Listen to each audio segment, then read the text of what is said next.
CQ, CQ. X-ray Echo 2, Radio Hotel. CQ.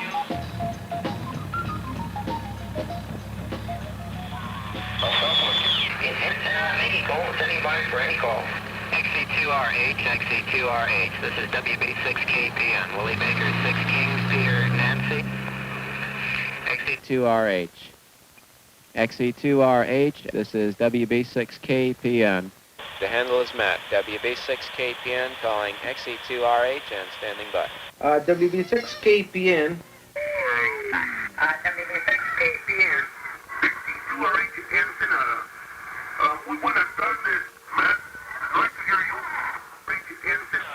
I'm Matt Futterman, WB6KPN. My name is Enrique.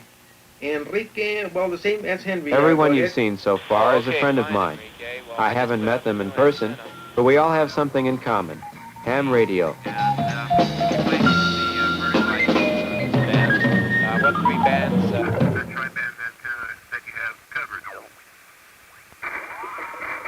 From 10, 15, 20, and... Enrique has his amateur license from the Mexican government. I have a license from the U.S. government. In this country, the Federal Communications Commission regulates the hobby. I got started when I was 13. It's really great fun, and one of the reasons is that with 500,000 hams around the world, you never know who's listening in, waiting to join the conversation. Many of them by tuning around on their mobile rigs. Would-be hams listen in too, but they can't transmit until they get a license. When you first get on the air, all your conversations, all your contacts, or QSOs, are carried on by Morse code, and a lot of beginners build up their code speed by listening in on these CW conversations. I'm wondering if possibly you'll be on at dinner time. Go ahead. Well, also myself, I have to go to work right now. I'm also in a hurry. But I'll try to be after 6:30 or 7 o'clock after my work.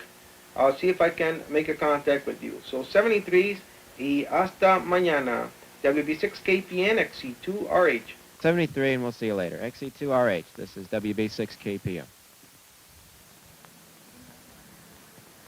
Normally, my QSOs are longer, but I wanted to get to my club's field day practice meeting on time. We schedule these in order to test all our portable equipment to make sure it's ready in case of an emergency. It's also a good way to improve your operating skills under less than ideal conditions. And besides, it's a lot of fun.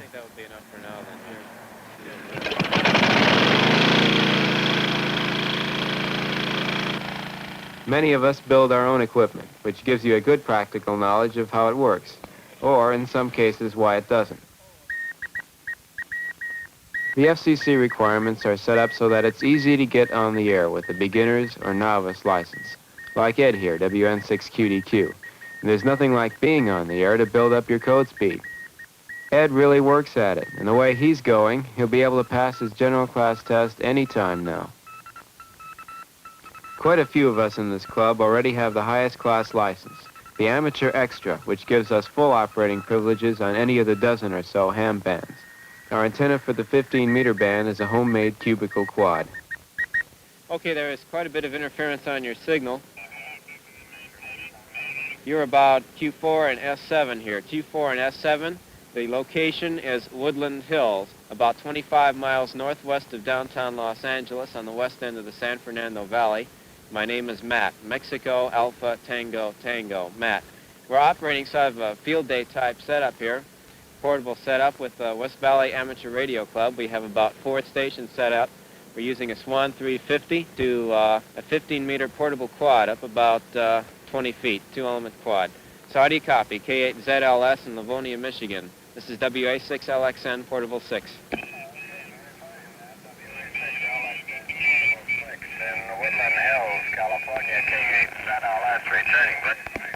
CPT to CPT Mobile. During a real emergency, the hours of preparation pay off, and amateur organizations like RACES, Radio Amateur Civil Emergency Service, really do a job. CPT clear. All right, Zyder, get your units. I'll set up the evacuation command post. Right. Bill, send Baker Easy 6-6.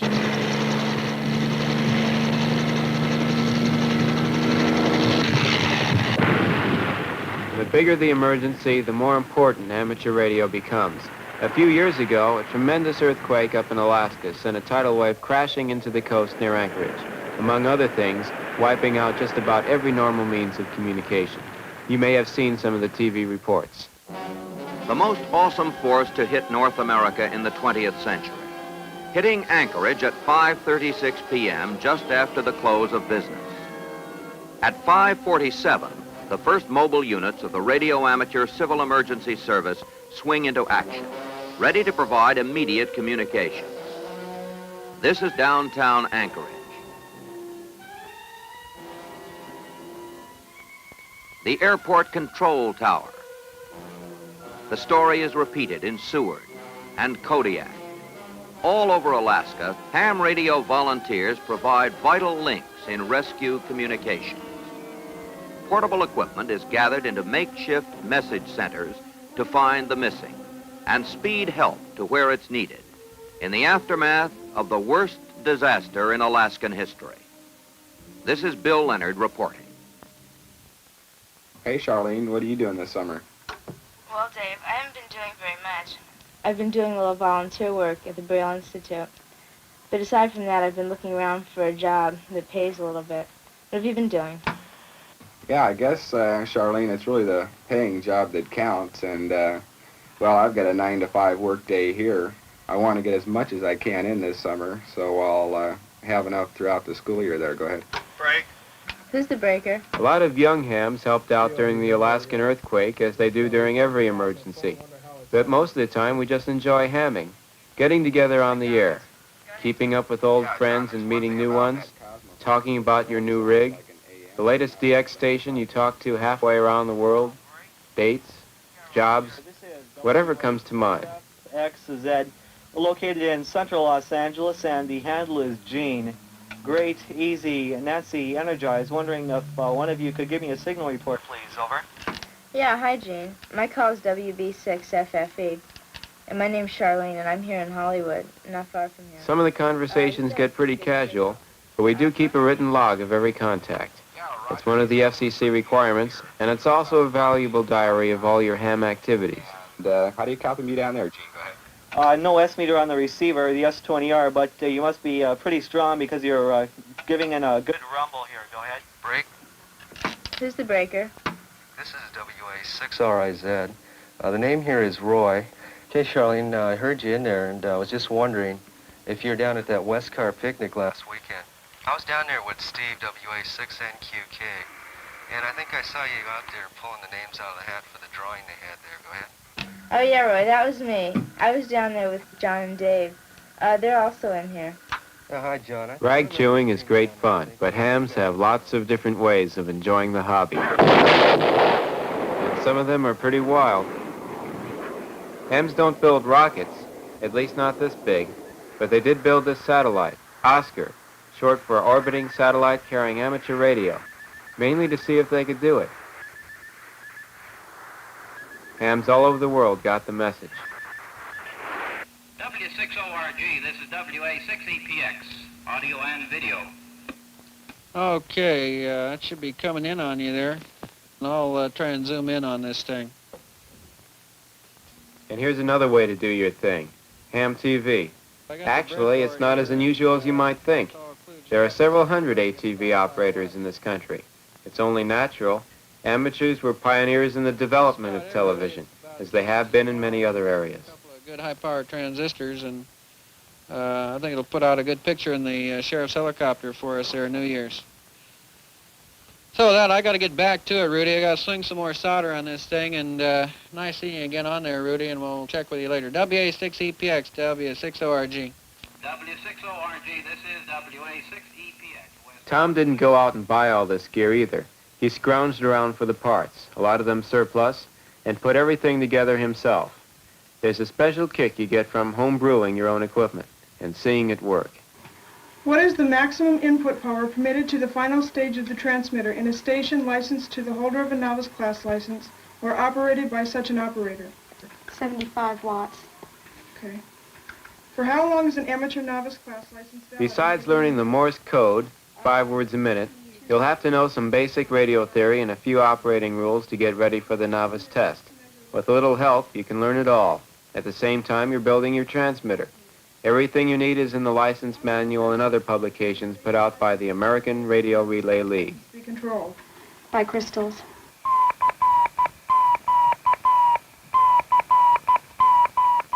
Once you get your license, you're on your way.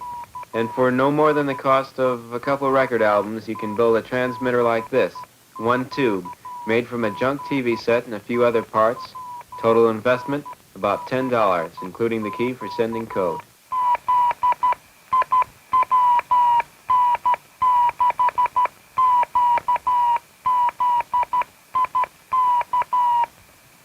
Here's the receiver, about 20 years old, still working fine. Bought used from a ham radio store for about $30.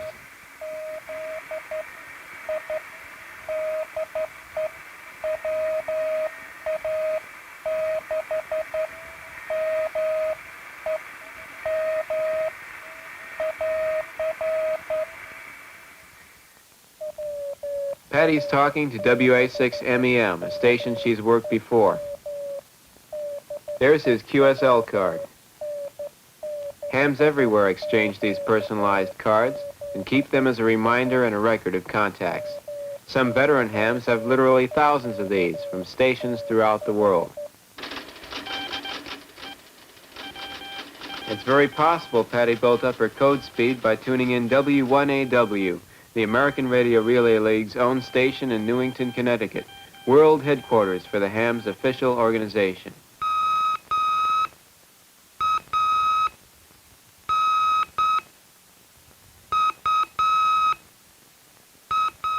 Another way to sharpen up your code speed and learn your theory is to get into a novice license class like this one.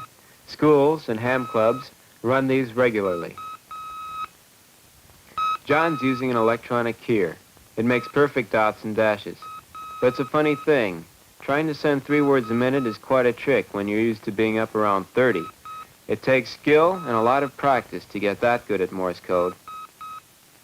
You can see why hams take such pride in having CW as sort of a second language. When the current goes once one way, then turns around, comes back the other way, and starts to go again the first direction, the original direction, then we call that one cycle. John is typical of young hams everywhere, willing and anxious to give his time to help beginners get started. If you want to find out what being a ham radio operator is all about, there's plenty of help available. All you really need is to want to become one. Stick with it, and almost anyone can pass the novice test after just a month or two. The frequency. Almost anyone. Per second.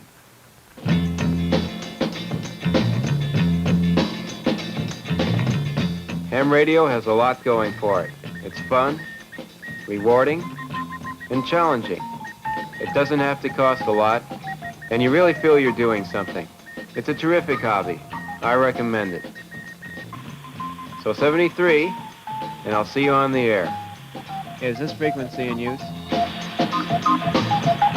XE2RH.